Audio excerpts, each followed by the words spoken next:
Hello दोस्तों, मेरा नाम ओमकांत कुमार। आज हम जो टॉपिक पढ़ने जा रहे हैं वो नीट के लेवल से बहुत ज़्यादा इम्पोर्टेंट है भाई। लगभग हर 1 या 2 साल में नीट से एक क्वेश्चन आता है एड्स और कैंसर से। दो ये बहुत इम्पोर्टेंट हैं हमारे इस चैप्टर के 2 टॉपिक, एक तो एड्स और दूसरा कैंसर। एड्स से तो आते ही रहते जनरली क्वेश्चन। चलिए पहले तो समझ लेते हैं एड्स का मतलब क्या है, इसका फुल फॉर्म क्या है। एड्स का फुल फॉर्म है एक्वायर्ड इम्यूनो डेफिशिएंसी सिंड्रोम। एक एक चीज को लेके समझ लेते हैं। AIDS, ए फॉर एक्वायर्ड, मतलब मैंने ये गेन किया है इन ओवर लाइफ टाइम। मैंने अपने जीवन में इसको क्या किया है भाई, एक्वायर्ड किया है। यहाँ से एक वर्ड समझ में आ जाता है कि it is not a congenital disease. भाई साहब बर्थ से लेकर नहीं है। क्यों? क्योंकि फुल फॉर्म में आ गया है एक्वायर्ड, मतलब मैंने गेन किया है, इसको हासिल किया है। ये अपने बर्थ से लेकर नहीं है डिसीज। इम्यूनो मतलब क्या है, इम्यून सिस्टम से लेना देना है। इम्यूनो मतलब क्या है भाई साहब, इम्यून सिस्टम से लेना देना है। जो मैंने एक्वायर्ड किया है, किसको एक्वायर्ड किया है? इम्यून सिस्टम को, अपने प्रतिरक्षा तंत्र को जो मैंने बढ़ाया है, गेन किया है। अब उसमें क्या होने लगा है भाई? डेफिशिएंसी। उसमें अब कमी हो गई है भाई साहब। और जब कमी हो गई, जब डेफिशिएंसी हो गई, तो S for syndrome. Syndrome means होता है group of symptoms. Syndrome means होता है ग्रुप ऑफ सिम्टम्स। क्योंकि फिर से पढ़ लेते हैं हम, ये है भाई साहब एक्वायर्ड इम्यूनो डेफिशिएंसी सिंड्रोम। मतलब जो भी मैंने एक्वायर्ड किया था इम्यून सिस्टम को अपनी लाइफ टाइम में, अगर मैं 25 साल का हूँ या 26 साल का हूँ, तो 26 साल में जो भी इम्यून सिस्टम मेरा स्ट्रांग हुआ है, बना है मेरा, उसमें अब क्या हो चुका है? डेफिशिएंसी हो चुकी है, कमी आ गई है। और जब कमी आ गई है तो यहाँ पर सिंड्रोम हो गए भाई साहब। हम एड्स वायरस से नहीं मर रहे हैं हम, क्योंकि हमारा इम्यून सिस्टम इतना डेफिशिएंट हो गया, इतना कमज़ोर हो गया कि वो प्रोटेक्ट नहीं कर पा रहा है। किस चीज़ से प्रोटेक्ट नहीं कर पा रहा? अलग अलग पैथोजन से, अलग अलग बैक्टीरिया, वायरस। जहाँ तक कि एनसीईआरटी तो ये भी बोल रही है कि यहाँ पर आपका माइकोप्लाज्मा जैसे, पीपीएलओ जैसे छोटे छोटे ऑर्गेनेज, जो कि स्मॉलेस्ट लिविंग ऑर्गेनेज हैं, वो भी हमें इन्फेक्शन शो कर देंगे, हमें बीमारी शो कर देंगे भाई साहब। इतना कमज़ोर हमारा इम्यून सिस्टम हो जाता है।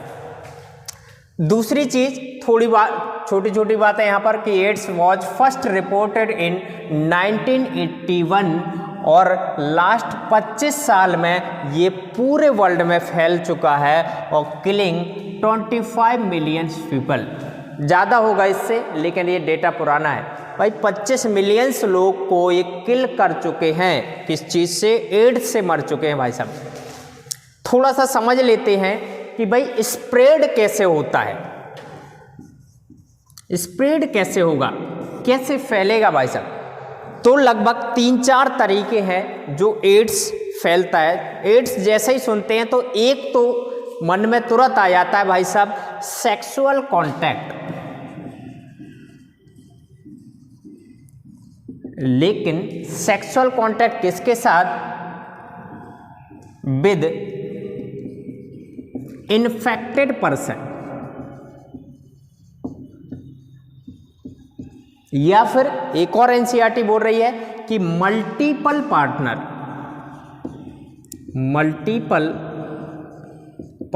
अगर बहुत ज़्यादा, एक से ज़्यादा पार्टनर के साथ हो सकता है कि उस पार्टनर को, उस पर्सन को क्या हो? इन्फेक्शन हो, एड्स इन्फेक्शन हो भाई साहब। एक तरीका ये हो सकता है। दूसरा तरीका क्या हो सकता है? बाई मदर भी मिल सकता है। बाई मदर, लेकिन यहाँ पर एक कन्फ्यूजन आ जानी चाहिए तुरंत कि सर आपने तो बोला था एक्वायर्ड है, मतलब क्या है, ये कॉन्जेनाइटल नहीं है, बर्थ से लेकर नहीं है, तो यह मदर से कैसे मिल गया भाई साहब। दूसरा तरीका है बाई मदर, बाई प्लेसेंटा। क्या होता है कि क्योंकि हम लोग यही यहाँ पर पढ़ा है हमने कि एक्वायर्ड इम्यूनोडेफिशिएंसी सिंड्रोम है, तो मतलब भाई साहब ये कॉन्जेनाइटल नहीं है, तो यहाँ पर मदर के द्वारा कैसे मिल गया, ये कन्फ्यूजन आना चाहिए। तो यहाँ पर प्लेसेंटा के द्वारा जब बाई बर्थ होता है तो बर्थ के टाइम में डॉक्टर्स के द्वारा मिसमैचिंग हो सकती है। प्लेसेंटा को कट किया जाता है, उसी टाइम पे हो सकता है मदर इन्फेक्टेड है तो कुछ ब्लड बच्चे में भी पहुंच जाए, तो ये कॉन्जेनाइटल नहीं है, अभी भी मैं बोल रहा हूँ कॉन्जेनाइटल डिसीज नहीं है। तीसरा कारण क्या हो सकता है फैलने का भाई साहब, यहाँ पर ब्लड ट्रांसफ्यूजन। किसी को बोतल से ब्लड चढ़ता है, ब्लड की कमी हो जाती है, जैसे कि कुछ बीमारियां जैसे थैलेसीमिया। थैलेसीमिया में क्या होता है, ब्लड लॉस हो जाता है, ब्लड की बराबर ट्रांसफ्यूजन होना बहुत ज़रूरी होता है। तो यहाँ पर हो सकता है कि ब्लड में पहले से ही एक आध दो वायरस हो या ज़्यादा वायरस हो, एड्स वायरस हो, लेकिन आजकल क्या है क्योंकि इतना ज़्यादा जांच किया जाता है ब्लड का कि भाई साहब यहाँ पर ब्लड ट्रांसफ्यूजन की वजह से बहुत कम ही एड्स होता है। और मेजर एक और कारण है ड्रग एडिक्टिव पर्सन।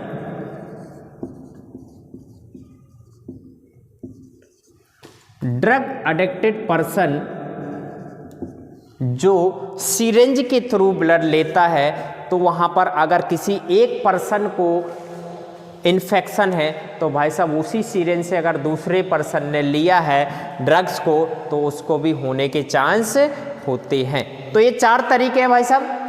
पहला तरीका है sexual contact with infected person या मल्टीपल पार्टनर। दूसरा है बाई मदर, बाई प्लेसेंटा या फिर बाई बर्थ भी हो सकता है, लेकिन बर्थ के कैसे मिसमैचिंग है भाई साहब, ये जन्म से लेकर नहीं है, मदर के द्वारा अंदर से नहीं मिला है, ये मिसमैचिंग हो सकता है ब्लड का। और नेक्स्ट है ब्लड ट्रांसफ्यूजन। मैंने बताया थैलेसीमिया जैसे बीमारियां होती हैं वहाँ ब्लड की बहुत ज़्यादा रिक्वायरमेंट होती है, तो यहाँ ब्लड ट्रांसफ्यूजन से भी ये फैल सकता है। और लास्ट है ड्रग एडिक्टेड पर्सन। अगर कोई 2-4 पर्सन फ्रेंड लोग हैं, अगर किसी एक को क्या है एड्स है तो दूसरे को भी फैल सकता है। यहाँ तक हमने पढ़ लिया है भाई साहब। अब इसके बाद हम पढ़ेंगे कि भाई साहब टाइम लैग। टाइम लैग एक छोटा सा टॉपिक है, टाइम लैग। टाइम लैग क्या होता है कि भाई साहब इन्फेक्शन हुआ तो मैंने बोला time gap between infection and appearance of symptoms। Symptoms के अपीयरेंस होने में और इन्फेक्शन होने के बीच में जो भी टाइम लगता है वो आपका टाइम लैग कहलाएगा भाई साहब। अब ये टाइम हो सकता है कि 2 से 4 महीने भी हो सकते हैं, मंथ भी हो सकता है, या 2 से 10 ईयर्स भी हो सकते हैं, 2 से 10 साल भी लग सकते हैं भाई। 2 से 10 साल बाद भी हमें पता लगेगा, हो सकता है कि भाई यहाँ कुछ सिम्टम्स हमें किस चीज़ के दिख रहे हैं, एड्स के सिम्टम दिख रहे हैं। चलिए ये तो बात हुई कि भाई कैसे फैलता है, टाइम लैग कितना होता है। अब हम पढ़ते हैं कि भाई फैलाता कौन है। अब हम पढ़ेंगे क्या भाई कि फैलाता कौन है, किसके द्वारा होती है। तो यहाँ पर भाई सबने सुना होगा HIV virus, human immuno virus, human immuno virus, HIV virus. HIV virus जिस ग्रुप से आता है, क्योंकि बहुत ब्रॉड ग्रुप है और उस ग्रुप का नाम है रेट्रोवायरस। क्या नाम है भाई साहब? रेट्रोवायरस। ये जो ग्रुप है वो उसका नाम है रेट्रोवायरस। तो रेट्रोवायरस ही कॉज कर रहा है आपको एड्स। थोड़ा सा रेट्रोवायरस कैसे काम करता है ये भी पढ़ लेते हैं, लाइफ साइकिल के बारे में पढ़ लेते हैं। अब हमने बोला कि मान लिया कि ये हो गई मैक्रोफेज सेल, अपने बॉडी में एक होती है मैक्रोफेजेस सेल, ये सेल मेम्ब्रेन हो गई उसकी, क्योंकि माना गया कि जो HIV वायरस है सबसे पहले अटैक करता है, सबसे पहले अटैक करेगा मैक्रोफेज सेल को। मैक्रोफेज सेल को ये रेट्रोवायरस है HIV वायरस क्या किया भाई साहब? ये अटैक किया, और अटैक किया तो इसका जेनेटिक मटेरियल जो है, जेनेटिक मटेरियल है वो है RNA। क्योंकि जेनेटिक मटेरियल हमारी बॉडी में जाएगा और ये जो वायरल प्रोटीन कोट है वो बाहर ही रहेगी भाई साहब, अंदर नहीं जाएगी। वायरल प्रोटीन की कवरिंग नहीं जाती है, आपका जाएगा अंदर क्या? जेनेटिक मटेरियल जाएगा जो कि RNA है। अब क्योंकि हमारी बॉडी में एक है इम्यून सिस्टम, इम्यून सिस्टम के पास क्या ताकत रहती है कि ये आने वाले फॉरेन पार्टिकल को, एंटीजन को, पैथोजन को पहचान लेता है। भाई साहब जेनेटिक मटेरियल RNA ये तो बाहर से आया हुआ है, हमारा जेनेटिक मटेरियल है DNA। तो क्योंकि बाहर से RNA जेनेटिक मटेरियल आया है तो तुरंत हमारा इम्यून सिस्टम क्या हो जाएगा?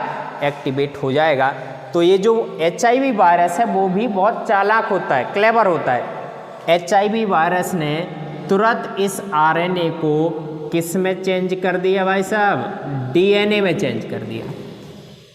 इसके पास मैकेनिज्म, इसके पास एंजाइम रहता है जिसका नाम है रिवर्स ट्रांसक्रिप्टेज। और प्रोसेस कौन सी हो गई? Reverse transcription. प्रोसेस का नाम है रिवर्स ट्रांसक्रिप्शन और एंजाइम जो इनके पास होता है उसका नाम है रिवर्स ट्रांसक्रिप्टेज।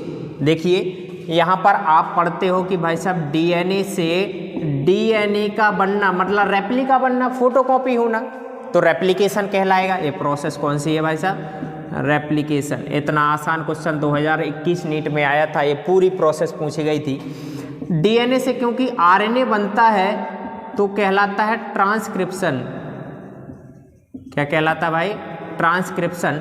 और RNA से प्रोटीन का बनना क्या कहलाएगा? ट्रांसलेशन। क्योंकि DNA से RNA का बनना होता ट्रांसक्रिप्शन, लेकिन यहाँ पर तो उल्टा हो रहा है, RNA से DNA बन रहा है। ये प्रोसेस क्या कहलाएगी? रिवर्स, उल्टी हो गई भाई साहब। तो रिवर्स ट्रांसक्रिप्शन प्रोसेस है और एंजाइम है रिवर्स ट्रांसक्रिप्टेज। बहुत पूछा गया, कई बार, कम से कम 10 बार पूछा गया नीट में रिवर्स ट्रांसक्रिप्टेज के बारे में। अब क्योंकि अब तो ये जेनेटिक मटेरियल DNA बन गया, हमारी मैक्रोफेज सेल है और मैक्रोफेज सेल है तो इसका DNA भी तो यहाँ होगा। ये क्या हो गया? सेल का जेनेटिक मटेरियल है भाई। या फिर मैं बोल दूं ये है जीनोमिक DNA। भाई साहब ये क्या है भाई? जीनोमिक DNA हमारी बॉडी का ही है। इन्होंने DNA अपना बना दिया है और जब DNA बना दिया है तो अब तो कोई दिक्कत नहीं होगी, ये जाके इसी के साथ इनकॉर्पोरेट कर जाएगा, इसी के साथ इनकॉर्पोरेट कर जाएगा, मिक्स हो जाएगा भाई साहब, और हमारा इम्यून सिस्टम नहीं पकड़ पाएगा। तभी तो बोलते हैं इम्यून सिस्टम को पता ही नहीं चल पाता है, और जब पता चलता भी है कि हमारे अंदर HIV वायरस है तब तक उसकी संख्या मिलियंस में हो जाती है, जिसको हम डिस्ट्रॉय नहीं कर सकते हैं। जैसे यहाँ पर आपका जीनोमिक DNA के अंदर चला गया तो आपको तो पता है हमारी बॉडी में सारी की सारी प्रोसेस होती हैं। DNA से क्या बनेंगे? आरएनए बनेंगे भाई साहब। डीएनए से मल्टीपल आरएनए बन गया भाई साहब, मल्टीपल आरएनए बन गए, क्योंकि हमारी बॉडी में ये तो प्रोसेस चल रही है ना, डीएनए से आरएनए ट्रांसक्रिप्शन तो चल ही रहा है, ट्रांसक्रिप्शन की सहायता से आरएनए बन गया। और क्योंकि आरएनए से प्रोटीन भी बन रही है, आरएनए से प्रोटीन भी बन रही है, प्रोसेस है ट्रांसलेशन, ट्रांसलेशन प्रोसेस है, आरएनए से प्रोटीन का बनना, तो प्रोटीन भी बन गई। और जब प्रोटीन भी बन गई, सब कुछ बन गया भाई साहब, और यहाँ पर आरएनए भी बन गया। जब आरएनए प्रोटीन बन गया तो वही सेम तो आ गया भाई साहब, वायरस बन गया फिर तो मल्टीपल एचआईवी वायरस बन गए। क्योंकि इतने ज़्यादा एचआईवी वायरस बन गए, इसलिए मैक्रोफेज सेल को क्या बोला जाता है? Factory of HIV virus.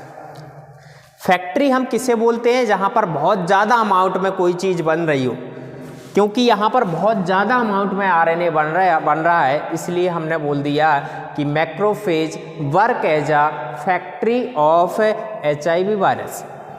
साथ में अभी भी नहीं छोड़ा इसने एचआईवी ने, HIV simultaneously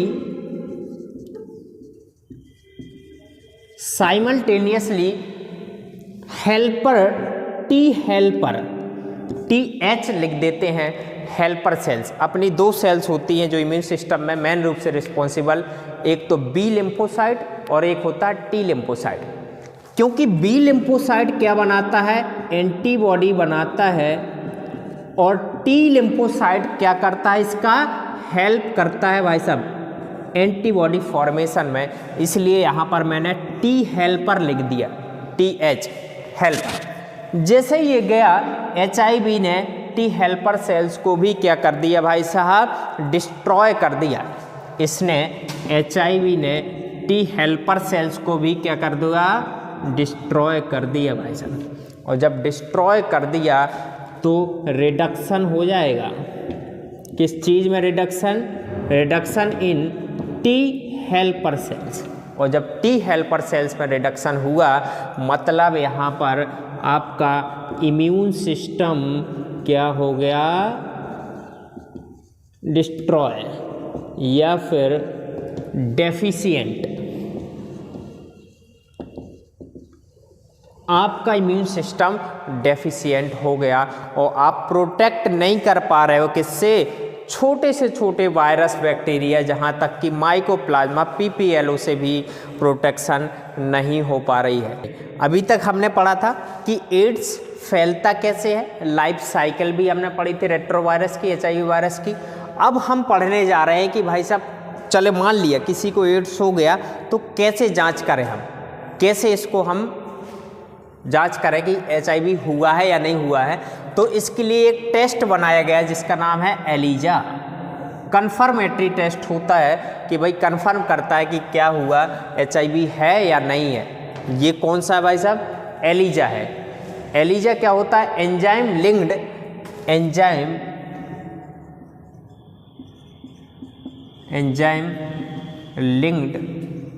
sorbent,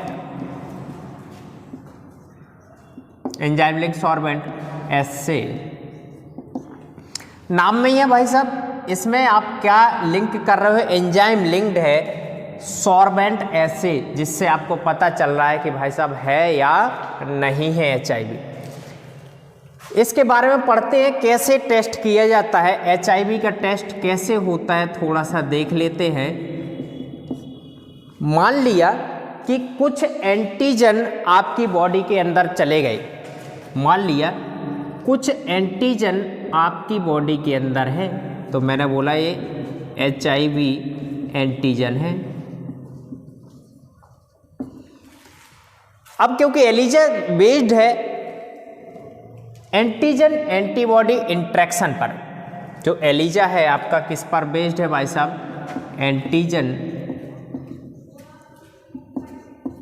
antibody interaction.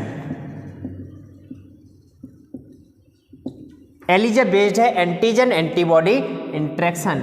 मान लिया कि आपकी बॉडी के अंदर क्या है भाई साहब? एचआईवी एंटीजन है। मैंने कोई भी एक सेल निकाल ली, ये सेल निकाल ली मैंने उस पर्सन की जो इन्फेक्टेड है किसी HIV से या फिर सस्पेक्टेड है कि हो सकता है HIV इसको। तो क्या हुआ, जैसे ही एंटीजन है हमने क्या डाल दिया भाई साहब, एंटीबॉडी डाल दी। हमें तो पता लगाना है कि भाई साहब जो एंटीजन होते हैं उसके अगेंस्ट में बनता क्या है, एंटीबॉडी बनती है। ये क्या बनी, एंटीबॉडी बनी। तो अगर एंटीजन है तो इसके लिए क्या बन जाएगा भाई साहब, एंटीबॉडी बन जाएगी। तो एंटीजन एंटीबॉडी इंटरेक्शन, और क्योंकि हमने पढ़ा था एंजाइम लिंक्ड, जैसे ही अगर एंटीजन के लिए एंटीबॉडी बन गई तो यहाँ पर तुरंत एंजाइम लिंक्ड हो गया, और एंजाइम लिंक्ड जैसे ही होगा तो यहाँ पर ब्राइट कलर के बैंड दिखाई देंगे। ब्राइट कलर के बैंड दिखाई देंगे, आपको क्लियर पता चल जाएगा। जैसे ही ब्राइट कलर के बैंड जले यहाँ पर दिखाई दिए तो हमें पता चल गया कि एंटीजन से कौन बाइंड कर गया, एंटीबॉडी। एंटीजन से तुरंत एंटीबॉडी बाइंड कर गया, और जब एंटीजन से एंटीबॉडी बाइंड कर गया तो हमने बोला था एंटीजन एंटीबॉडी इंट्रैक्शन पर बेस्ड है, तो ये इंट्रैक्शन हो गया। और जब इंट्रैक्शन हो गया तो ये कन्फर्म हो गया, ये कन्फर्म हो गया कि HIV इन्फेक्टेड पर्सन है, HIV इन्फेक्टेड सेल्स है। ये क्लियर पता चल गया हमें कि कैसे HIV का इन्फेक्शन होता है और कैसे हम इसको टेस्ट करते हैं, कन्फर्मेटरी टेस्ट कैसे होता है। तीसरी बात आती है प्रिवेंशन। मान लिया कि चलो अब हो गया है तो प्रिवेंशन कैसे करें। तो प्रिवेंशन में आपको क्या है, यहाँ पर एंटी रेट्रोवायरल ड्रग्स, कौन सा है भाई साहब, एंटी ट्रीटमेंट इसका है एंटी रेट्रोवायरल ड्रग्स, क्योंकि फैल किससे रहा है, रेट्रोवायरस से फैल रहा है। तो हम उसके अगेंस्ट में क्या करेंगे, एंटी रेट्रोवायरल ड्रग्स लेंगे। अब ये एंटी रेट्रोवायरल ड्रग्स क्या करेगा, जैसे ही इसका हमने बोला था जेनेटिक मटेरियल RNA आएगा तो RNA को किस में चेंज नहीं होने देगा, DNA में चेंज नहीं होने देगा। और जब DNA में चेंज नहीं होने देगा तो हमारे इम्यून सिस्टम तुरंत पता चल जाएगा कि भाई साहब कोई दूसरा फॉरेन पार्टिकल आया हुआ है हमारी बॉडी के अंदर। क्लियर है। अब यहाँ पर प्रिवेंशन की बात आती, ट्रीटमेंट में तो हमने पढ़ लिया, ज़्यादा कुछ खास ट्रीटमेंट है नहीं इसका।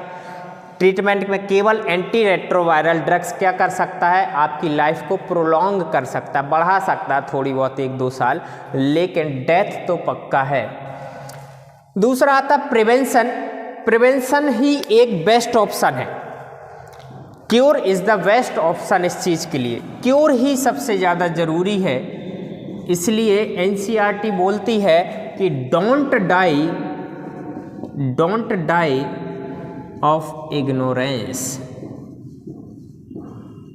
आप इग्नोर करके मत मरिए भाई, डेथ आपकी हो रही है तो इग्नोर मत करिए। आपको पहले से पता है कि एड्स कैसे फैल सकता है, तो सेफली हर चीज़ करना है आपको।